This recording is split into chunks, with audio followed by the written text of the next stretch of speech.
Welcome to the only place where real, raw, and vulnerable conversations happen with IFBB bikini pros to give you an inside look at their struggles, strategies, mindset, passions, and all of life beyond the stage. This podcast is made to inspire, motivate, and remind competitors and the average gym goer that even the most extreme lifestyles and elite athletes have their ups and downs. Thank you so much for tuning in today. I'm your host, Celeste Turk, and now it's time for the Confessions of a Bikini Pro podcast.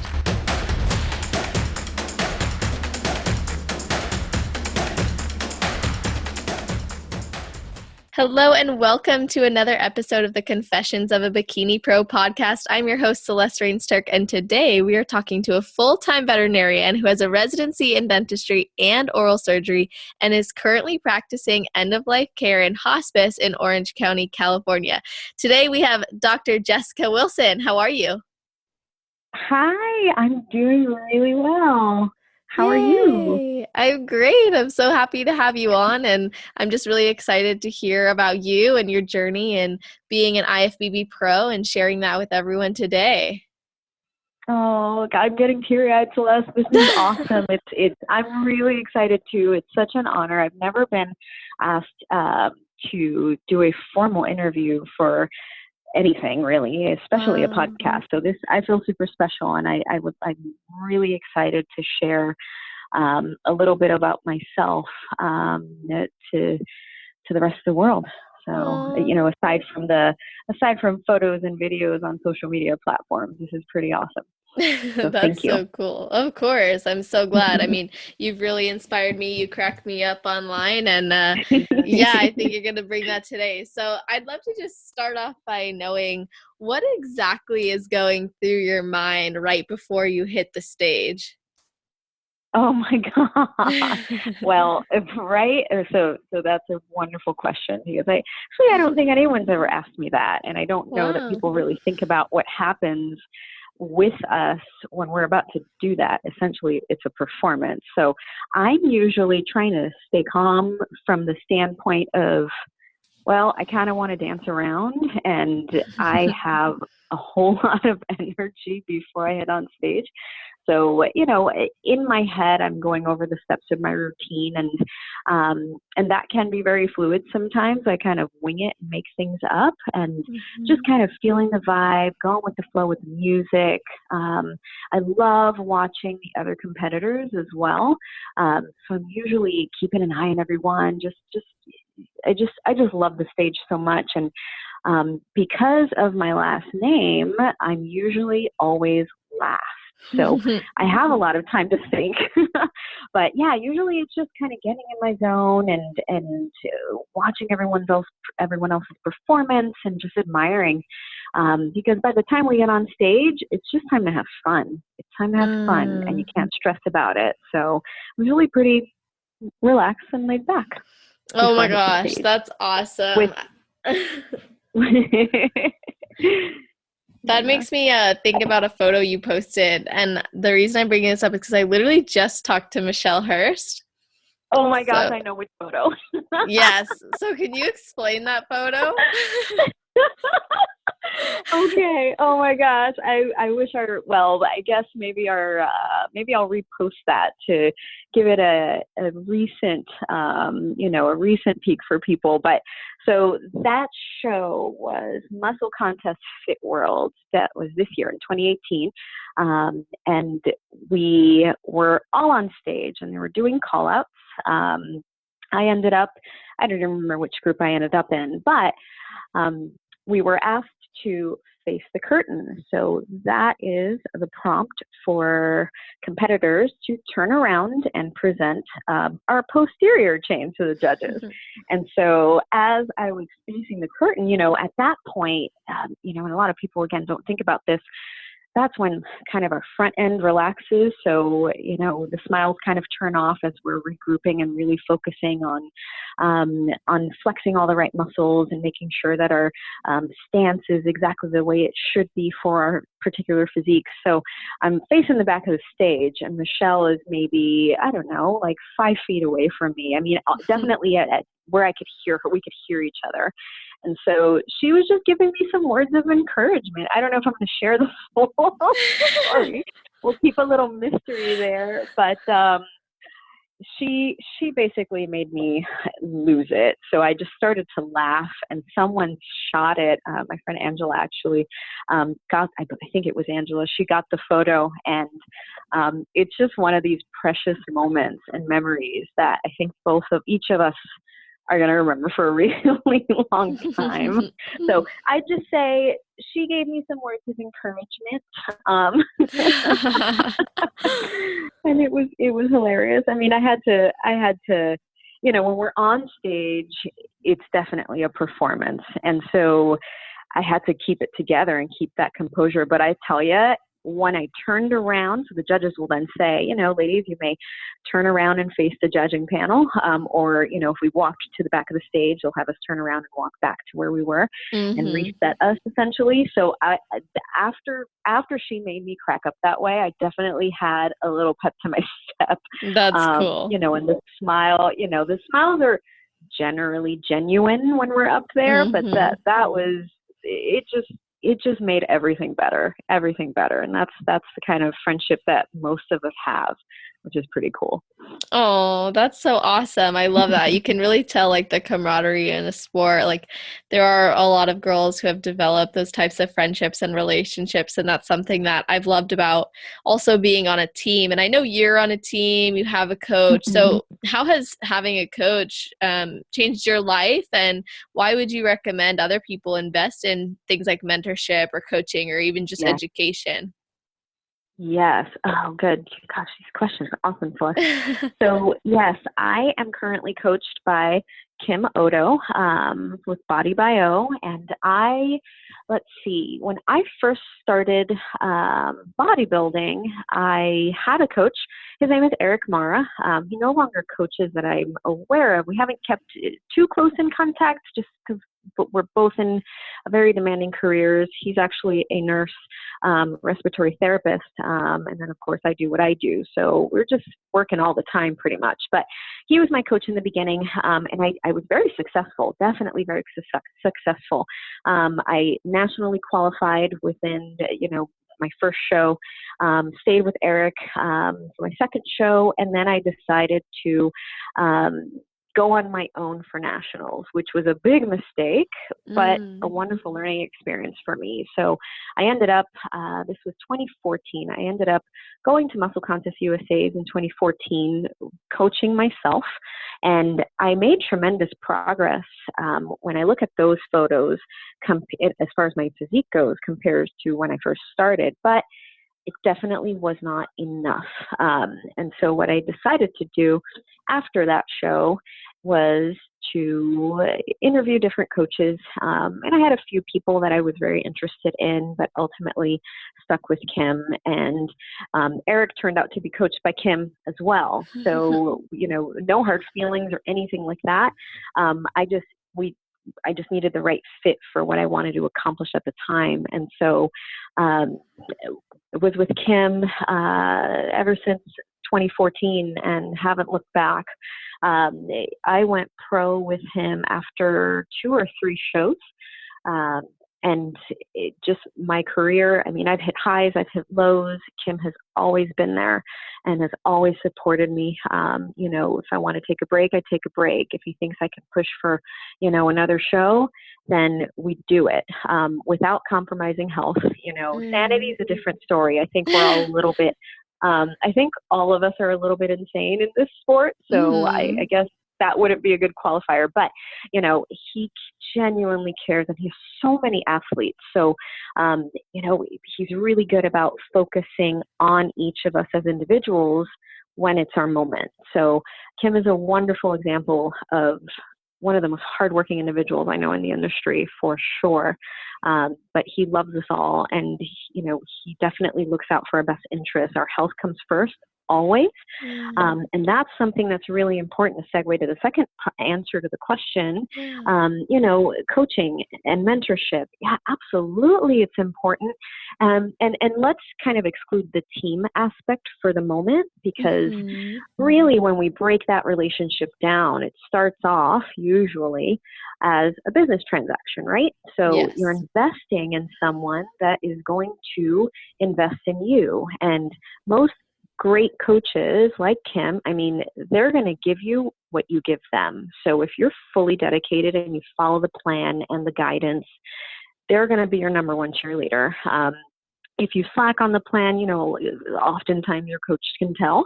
Maybe they're not going to dedicate as much time to you as an individual compared to another athlete who's really putting in the work, and it shows. So that's something to really be aware of. You've got to work hard, because it takes two. If you're being coached by someone, it's you as the athlete, and obviously the coach as your guide. And what I recommend to people, obviously I'm going to recommend Kim. He's amazing. I mean, he currently coaches the top 4 or 5, Olympia winners from last year. Angelica Teixeira, my teammate, who's Miss Bikini International and, Miss Olympia now. So I'll just say he knows what he's doing, Mm-hmm. But really important for girls and guys to interview several coaches. Certainly word of mouth is very, very powerful. We think of people who Yelp a lot. Well, that's kind of modern age's word of mouth, right? And so Mm-hmm. really ask other athletes. If you have friends that are athletes and they're getting great results and they have a particular coach, ask them about it. And don't be afraid to call or email these individuals that you're interested in working with, and interview them in a sense, and make sure that their goals and their methods align with yours. There are so many different ways to approach the nutritional aspect and the training aspect of bodybuilding. So it's really important to find someone that's a good fit for you. So that's Mm. my advice on coaching. It is pretty valuable. Now the team aspect, yeah, absolutely. That comes with finding someone who's wonderful at coaching. They're going to have a team of athletes, that is going to be supportive with each other, with newcomers. And the Body by O team is definitely one of those where we all, I've made friends all around the world from my team, and that team is a result of me hiring the right person for me, which is Kim. Mm. So it's pretty magical. The team camaraderie, whenever we go to shows, we always act like we picked up right where we left off, even though we don't see each other Yeah. very often in person. But that's another beauty of social media in the modern age, is we get to really see each other every day, even though it's through a screen. It's still, we're able to maintain relationships. And I have made such wonderful friends as a result of being coached by Kim. So I'm thankful for Oh. that. Yeah. That's so beautiful. I really love that. I think that really speaks to like the value that comes from investing in coaching, mentorship, and just people in general, regardless of like money, even just investing energy and Right. time and effort. Mm-hmm. And I think that what you touched on about interviewing coaches is really key, because we do live in an age where everything really is driven a lot by social media, especially in this world. It's easy to get caught up in it Absolutely. and feel like you have to impress a person or a coach or a team, Yes. and then you don't actually consider what's going to be best for you. And then what happens is, like, you might get disappointed and leave or try to find Mm, something else or play a blame game or put your health at risk, and those right. things aren't worth it. Yeah. So just as much as they're making sure they can help you, make sure that you think they can do that as well. Um, Right. Absolutely. and then like with the team aspect, like I totally agree. And even if you're not on team or if you feel pressure to be on one, like there is a lot of camaraderie amongst girls backstage. Like we've had girls come up to us Oh, and 100%. Yeah. yeah, it's cool. Like they just like Yeah. people will talk, like people are very nice. I've never really had any moments where I've been like, wow, that was really catty, like everyone's there, Yeah. everyone's worked so hard, And I mean, like, even you, for example, like you touched on this. I was looking at your transformation photo from 2014. I had no idea you coached yourself to nationals and whatnot. And that's pretty cool, even though it was a learning experience. Yeah. You've really managed to put on like a lot, like quite a bit of size and muscle mass Yeah. and shape. So what inspired you to actually start bodybuilding, and what keeps you going, and what were some of those Ooh. key building blocks of that success? Gotcha. Oh, yeah. So that I'm excited you asked me that question, because it's definitely one story that I did want to share for sure, because I'm hopeful that this will help someone else avoid what I went through. So back in 2012, 2013, I went through really, really an extraordinarily stressful time in my life, where I was trying to complete my residency. I lived out in Colorado, and away from family. I also was going through a lot of stress-induced health problems. And so I actually was diagnosed with a neurologic condition called neurocardiogenic syncope.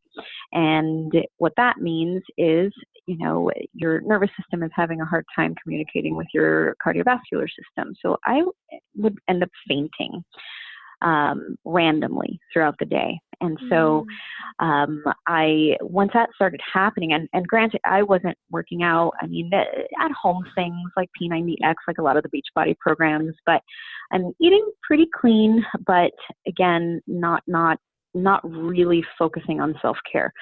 And so that fainting episodes, and I actually ended up in the hospital after a panic attack. I'd never had one in my life. I've never had anxiety.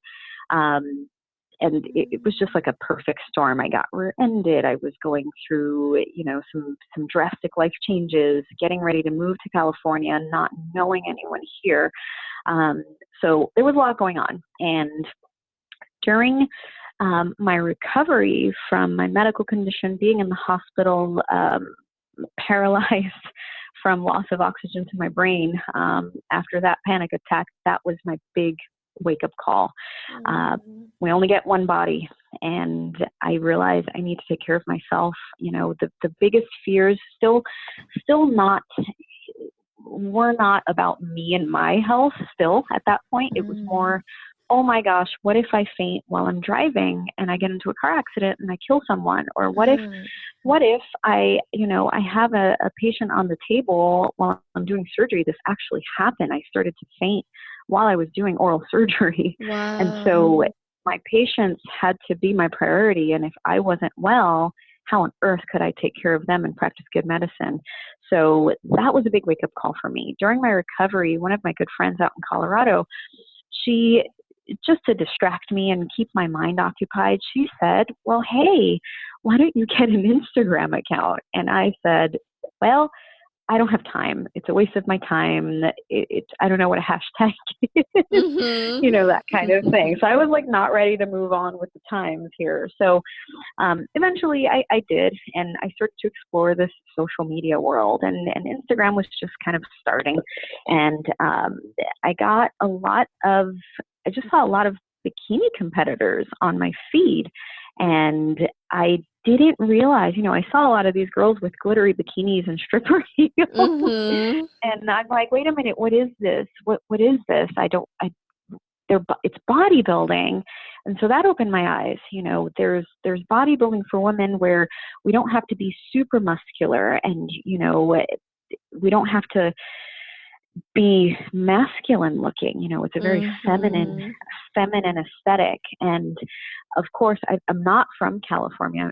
I'm from New York City, and bodybuilding, when I was growing up, that was not big. You obviously, of Arnold, and that in California, bodybuilding is really big, but I didn't really know how much the sport had evolved since the days of pumping iron. And so getting the Instagram account and seeing, oh, wow, this is a thing. Like, women actually do this, and they're respected, and it's not what people think when they see the clear heels, on stage. So so I decided at that time, and I was getting ready to move here to California. I decided, you know what, I'm going to do this someday.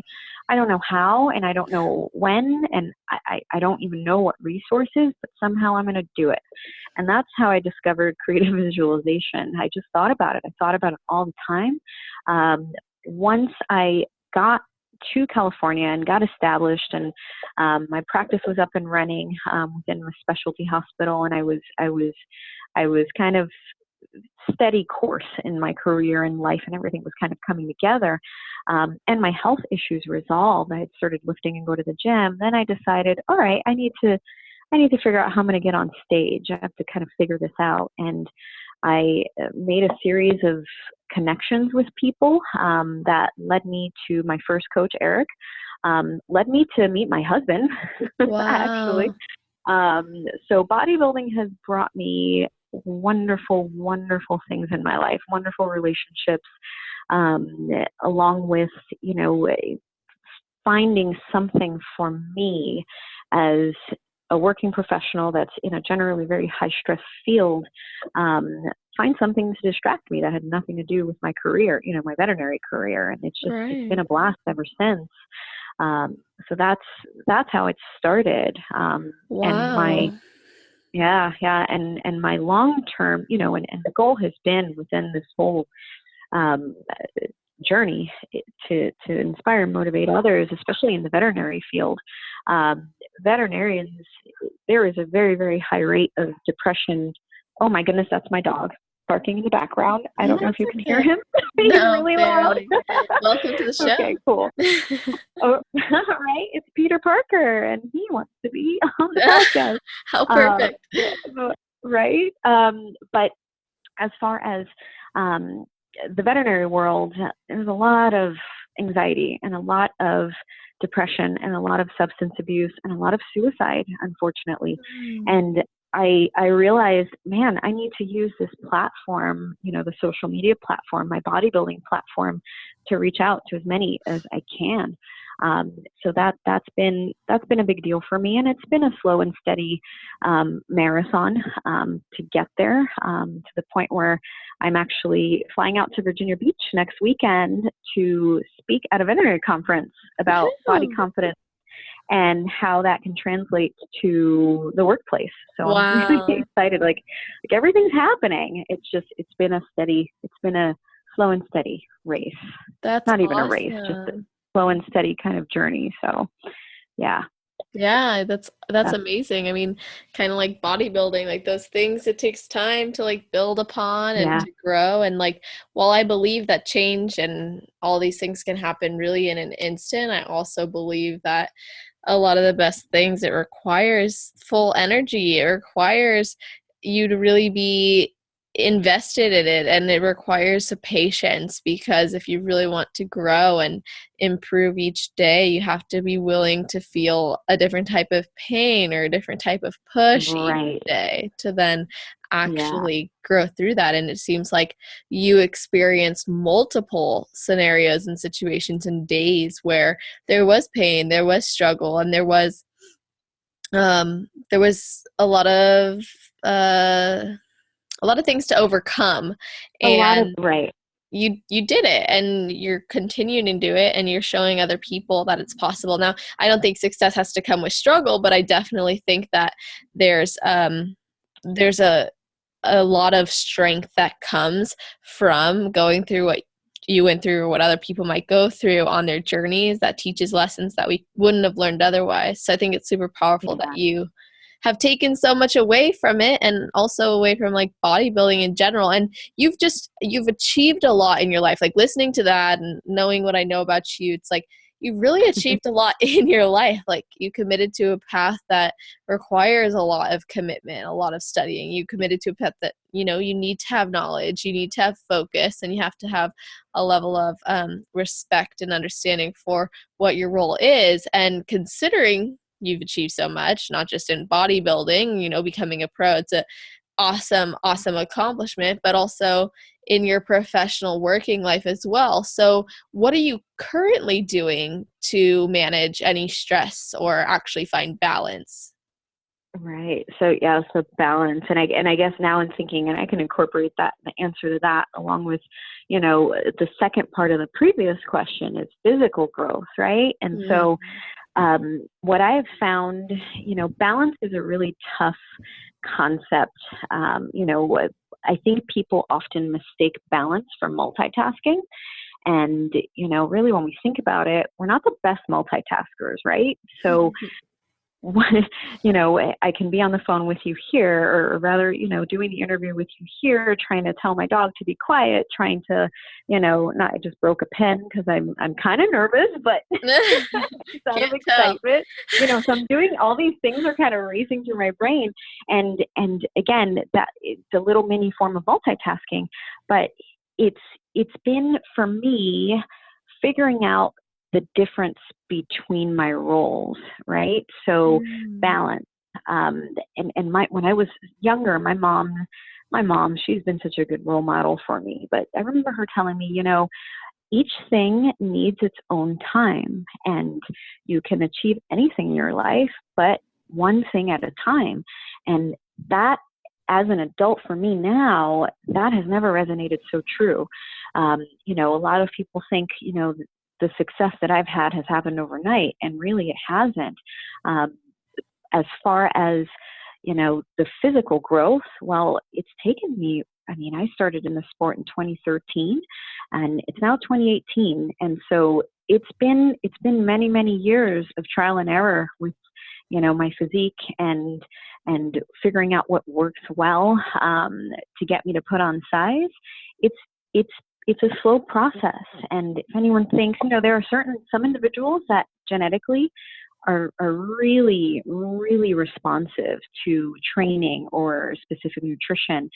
I've just always been very lean. And so for me, it's been, going through shows, taking time off, going through shows, taking time off. What I have made, I guess, the stage can be very addicting, and I have always I just want to go and keep competing and keep going. If I could do all the shows a year, I would.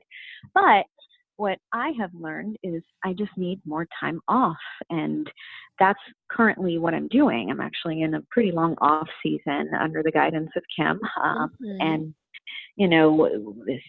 as far as that time off goes, thinking about now my veterinary career. And what has kept me sane and has kept me, going with minimal stress is learning how to create boundaries and learning that time off is time off, and not just learning, but really applying it. And so that has been the most valuable lesson for me professionally is time off is time off, and you don't take work home. And even though there are some really challenging cases and really heartbreaking cases, I've had to learn to leave that with my work, if that makes sense. When I worked in a standalone clinic as a specialist, I was really having to leave work, we're at work, and come home to have home life. So in a way, during the daytime on my work days, I'm Dr. Wilson most of the day. And then when I'm home, I'm not even a doctor. Like, that's not my role. When I'm at home or when I'm with friends or, when I'm at the gym, I'm there as a different version of myself. So being multifaceted and being able to embrace each facet of my life and career is what has helped me stay sane and decrease anxiety, and it's all been stress related for temporary tasks and temporary periods of my career. And so that's what I've figured out. The balance, I can't be a bodybuilder and a doctor at the same time, and vice versa. So when I'm on the road, because currently, making the transition from working in a hospital, basically an office, and doing a specific type of work to now being on the road as the doctor on my own, going to people's homes and helping their furry loved ones and family members transition to the next life, it's very emotionally exhausting. And so I have a lot of time to recharge, luckily, and I have, with help of others, of course, in my veterinary world, I have been able to find a part of my career as a veterinarian that will allow me to have that balance. So sometimes you have to change your circumstance and you have to change your current situation to achieve what you want for your life. And that is what I have been able to do, luckily, but it didn't happen overnight. So I want people to know nothing happens overnight, really. The only thing I think that can change that quickly is your mindset. And once you decide to make a change, that's when the magic happens. But it may not be, for a few days or a few months or a few weeks or years. But if you want something and you want to achieve that, that quote and unquote balance, it's going to take time, and it's kind of, you have to be an architect of your life in order to achieve decreased stress levels, and happiness in your career, whatever it may be. So that's how I approach it.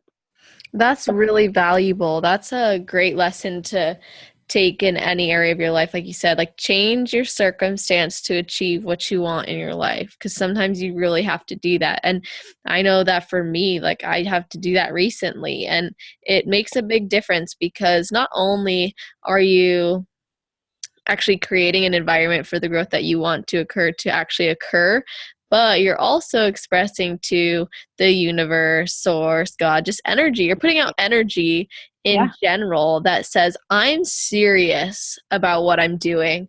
I'm committed to this. And that's felt, and it's received, and it's reciprocated, because what happens is then our energy starts vibrating at a frequency of all the things that we actually want that exist on that next level of existence for ourselves.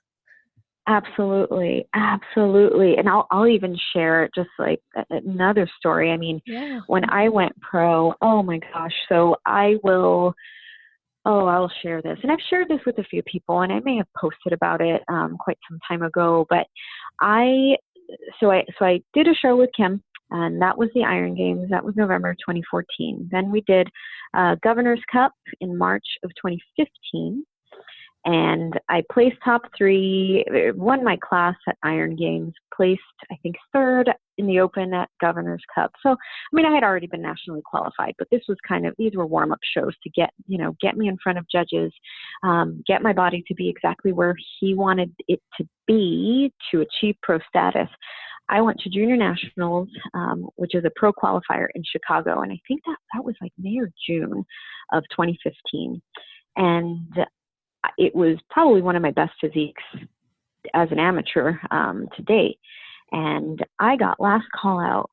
Celeste, I got last call out. It was a very competitive show. There were about, I think, 30 to 35 competitors in my height class, and I got last call out. It was a 2-day show, so that was already tough enough as it was. Wait, were you an amateur or pro at this point? I was an amateur. Okay. Yeah, I was trying to go pro. Yeah. Gotcha. So, it was a 2-day show, so that was already grueling. If anyone's ever done a 2-day show, it's different. It's different. It's exhausting, and you go into the second day of the show. Prejudging is where the magic kind of happens, and you have a rough idea of where you're going to be. And so obviously all of us want to be in that first call out group as close to the center as possible. But I ended up in the last call out. It was like 4th or 5th. And I got off stage and during the prejudging, and I knew, well, I don't have a chance. And Kim immediately came up to me and said, you know what, you got missed. It happens. Just stay strong. All the words of encouragement that he knew I needed at that time. Went on the next day for finals. I changed my suit. I had fun with it. I changed my suit, changed the makeup, everything. I had fun. After that show, the next morning, which was a Sunday morning, I cried like a baby. I was hysterical. It was probably my lowest emotional point within the sport. I thought, what am I doing? I've spent so much time, so much sacrifice, so much, money as well. This is a very, it's a deep financial investment for those competitors that are just any part of competition is quite costly. So these were all factors going through my head. My gosh, I've spent so much time. I've sacrificed so many gatherings and get-togethers with friends and family, and my husband's with me. And, it's been rough for him because he's my support system at home. And I almost gave up. I almost walked away from the sport, or at least temporarily. And And my husband he snapped me out of it. He said, hey, you know, you can't give up. You just give it one more go. Just keep trying. Just keep going. You have that potential. This was a fluke. And I took a day or two to think about it. And I'm so glad that I didn't quit, because about 6 weeks later, I went pro. And every single day after that show in Chicago, where in my mind, I failed, every single day I would wake up, I'd do my cardio, and all I saw was, and all I would repeat to myself was, all right, I'm going to be an IFBB pro. I'm going to be Jessica Wilson, IFBB pro. I'm going to be a pro. And I would just repeat it over and over. It was my prayer. It was my way of speaking it into existence. And it happened. It happened. So if you want something badly enough, you will do. Obviously, you have to take the steps. It doesn't, you know, it's not just ask for it and you shall receive. You have to work. Right. But that definitely helped keep me motivated, because I could have very easily walked away and quit. And I'm so glad I didn't. And I share that story with some, you know, with certain people. Now I guess the whole world's going to know it, but I share that story to give other people hope. You know, don't give up. Don't give up too early. Like, just keep going. Give it a shot. You know, if you're realistic about it and you put the work in, it'll happen. Whatever that your it is, and everyone has to kind of figure out what their why, and you know what their ultimate goal in the sport is, and you know, in other areas in life as well. It's not just about the sport, but that's just my prime example. I don't think I'd ever wanted anything aside from when I got into veterinary medical school. I don't think and when I married my husband, you know, I don't think I had ever been that happy. I ugly cried on stage. It was awesome. That's amazing. It was a dream true. Wow, that's so cool. It's so amazing. Yeah, so don't give up. Like, yeah, just put it out there and work and work and work. But just think about it. You wake up, you dream about it. You just put it out there, and it'll happen. It'll happen. I'm living proof. Yes, that's a great story. I love that so much. You went literally from bottom all the way up to the top, and that's so cool. Like, that is I can only imagine the pride. I mean, of course, it was an emotional experience for you positively, but like, it really is a great opportunity for others to take away from that, how powerful claiming what you want really is, and claiming it as though it's already done. Like, I even heading into my most recent shows in February, because I did it back to back. That's where we met. We were together.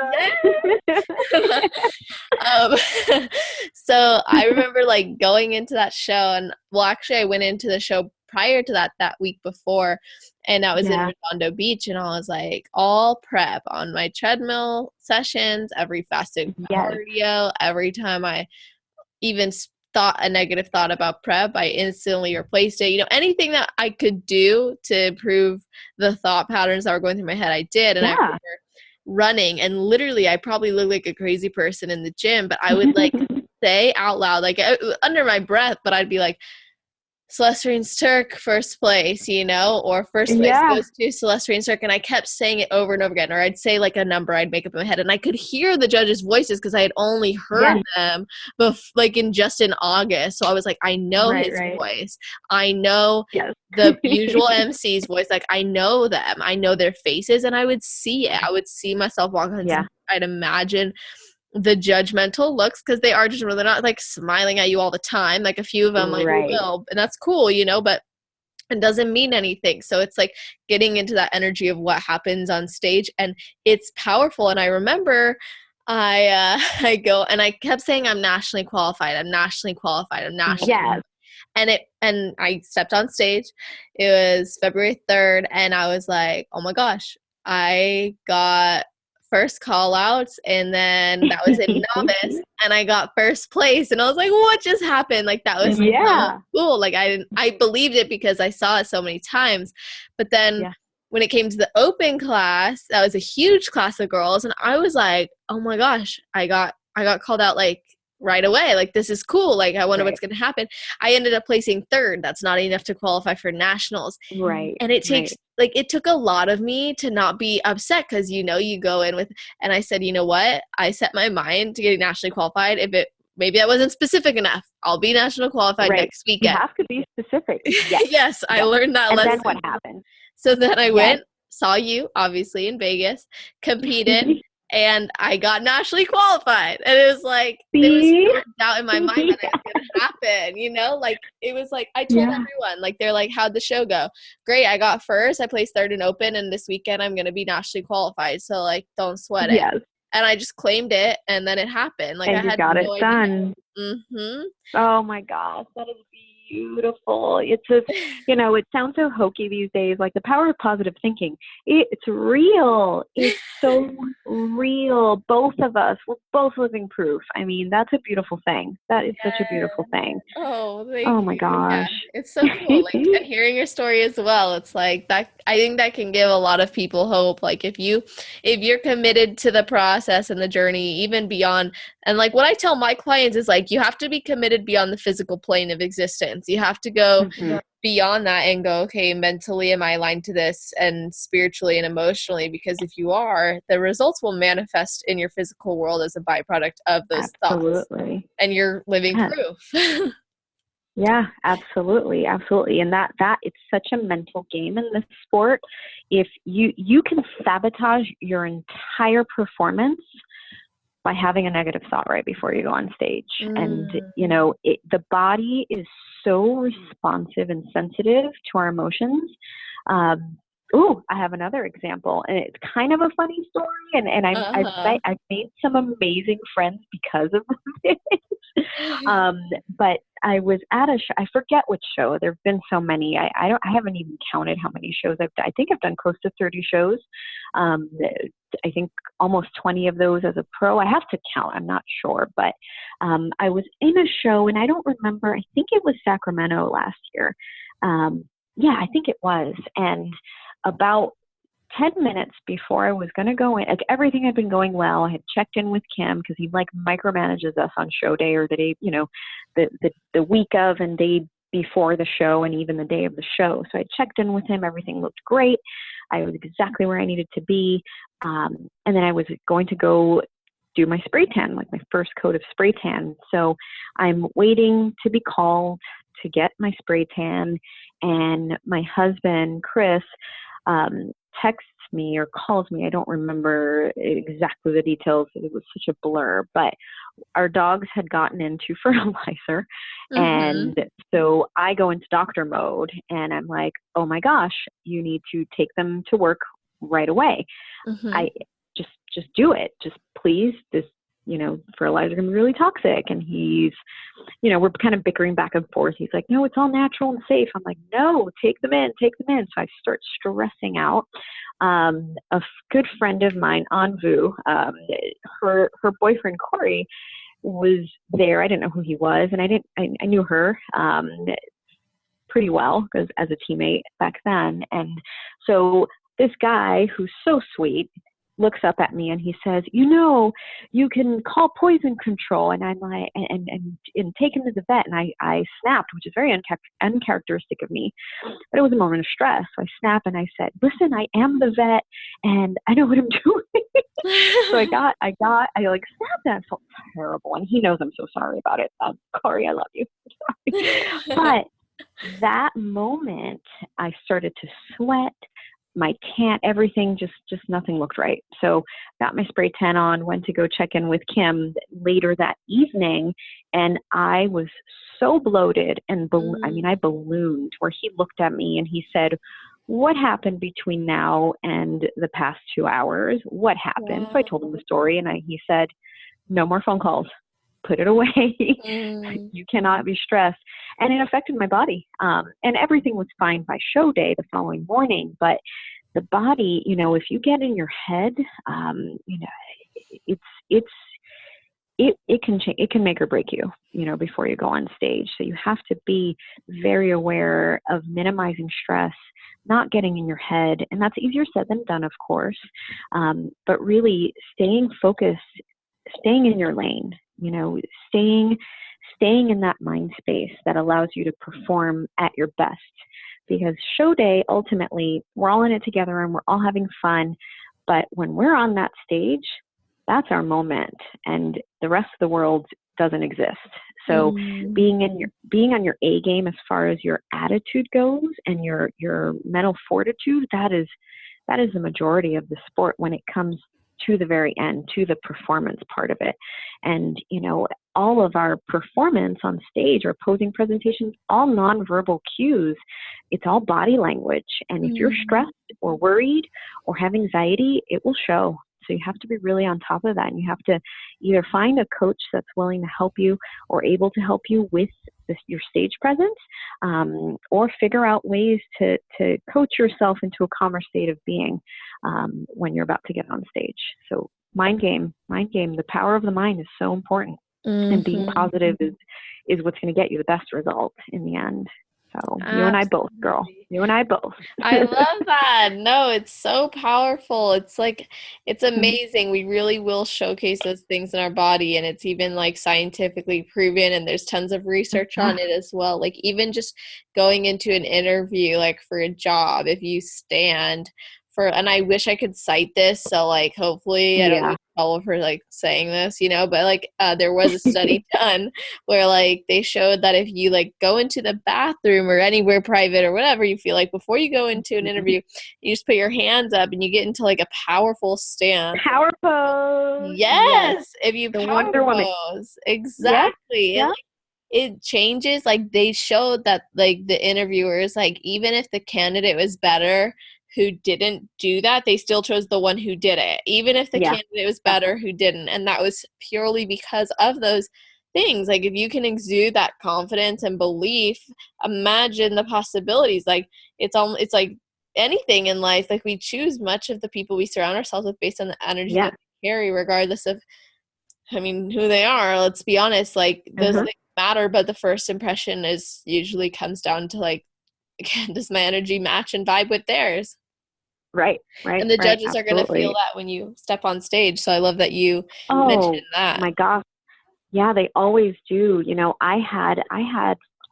again, all the shows are kind of blurring together, but I had a show where it was actually my rookie pro year. So 2015, I had gone on stage, got my pro card, and I decided, well, because again, I like to go. I thought, well, let me just get on stage as a pro. Let me just do my pro debut. So I didn't really take time off. And Kim and I both knew, hey, I'm probably not going to do very well because I'm very small as far as my muscle mass and density. But let's throw you up there and see what happens. Just get up there, get your feet wet. And I looked, when I look at the photos, and no one ever commented, but I looked miserable. I looked fatigued. I wasn't having fun anymore. I looked like I didn't even want to be on stage. My smile wasn't really very genuine. You just see it. You see it. And I got like last call out, which I'm perfectly okay with because I deserved it for a number of reasons. And, I got that show done. And once I got feedback, which was, the feedback we were expecting, I'm like, cool, I'm going to take time off. I'm going to go eat all the burgers. I'm going to go relax and take a break because I had hit my sort of breaking point. And I pulled through because once I commit, I follow through. I don't like to back out of commitments, even if they are mental commitments I've made to myself. And I probably should have waited and taken a year off or taken some time off, but I didn't. And it showed. It showed in my point of view. My smile was forced. My facial structure even looked different. And it was because I was not in the best mental place during those presentations, for lack of a better term. So power of the mind. The judges will see it. They will see it. They can tell when you don't even want to be on stage. They can tell when you lack confidence. So it's all nonverbal. They can see it very well. I love that. And they're like, their eyes are like so trained by this point to like, they're looking for those things as well. So I'd love to know, like, just to kind of wrap this up and put a cherry on top, like, what's one piece of advice that you would give a competitor who's either well, let's say this, someone who wants to begin being a competitor or someone who's a current competitor looking to go pro? Okay. So my word of advice for someone who's interested in becoming a competitor, go to a show wherever you're located around the country or around the world. Attend a show first. What you see on social media is not 100% accurate. We always present, for the most part, the highlights and the best of the day. And it's not, what a lot of people don't see is the hurry up and waiting game. And Celeste, you know what I mean? It's a very excruciatingly long day.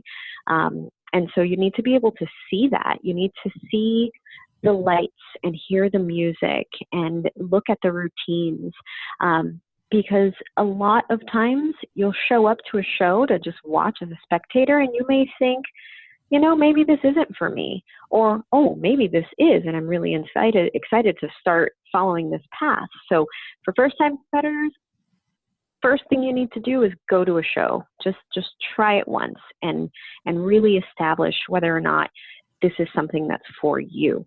Now, for competitors that are already in the NPC and competing actively and want to go pro, just keep working at it. We will all have a time to shine, but be realistic. Anybody can, if you're coming from the standpoint of needing to get leaner and lose weight, well, almost anybody could do that very rapidly, but it may come at a cost to your health. So be realistic and take your time to do it the right way.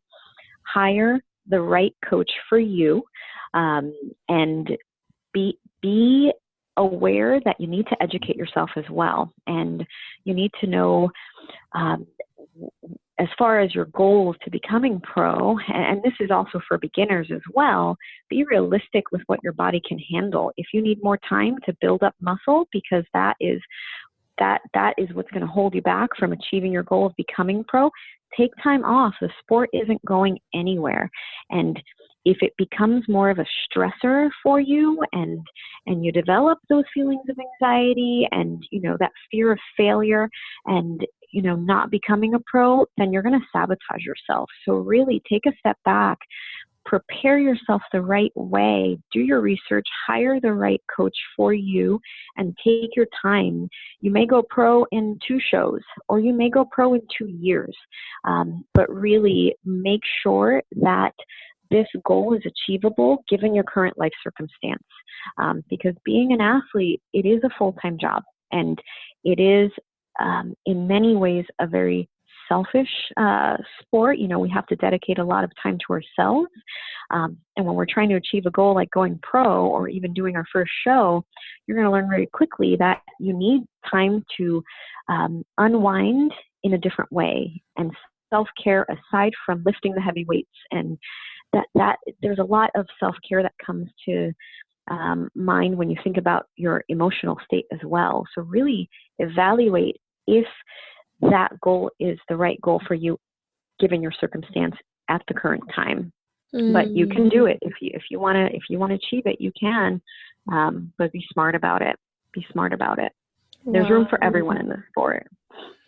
That's amazing. Thank you so much for that great advice for both new competitors and also like people like me. I mean, that's awesome. I love that advice. Such a good reminder and such great insights as well. And I'm so grateful that you took the time to be on with us today and share your stories and share so much value that you've learned from being in this sport. Thank you so much. You're doing wonderful things, helping us as competitors, as pros, giving us a voice aside from media, or, Instagram or Facebook or Snapchat. I can't think of a better way to really display the sport to the world. Other than this this podcast is going to be amazing, and I'm very proud of you for putting this together. And we all want to share our insights, and we all want to help motivate and inspire other young women and men that are interested in pursuing the sport. It's the good, the bad, and the ugly, and that those are all part of this game. And so thank you for allowing me and allowing my fellow colleagues in the sport, share our stories. You're so welcome. Thank you for being so sweet and sharing that. That really means a lot to me. That's a big reason why I started this, is there's too much that goes unsaid, or there's too much that's unknown that needs to be known and shared and honestly embraced and loved, because there's so much more depth to you and all the competitors that people should hear. And I'm so appreciative of your kindness. So can you let everyone know where they can get in touch with you or follow you and just connect with you and let you know how awesome this podcast episode was for them?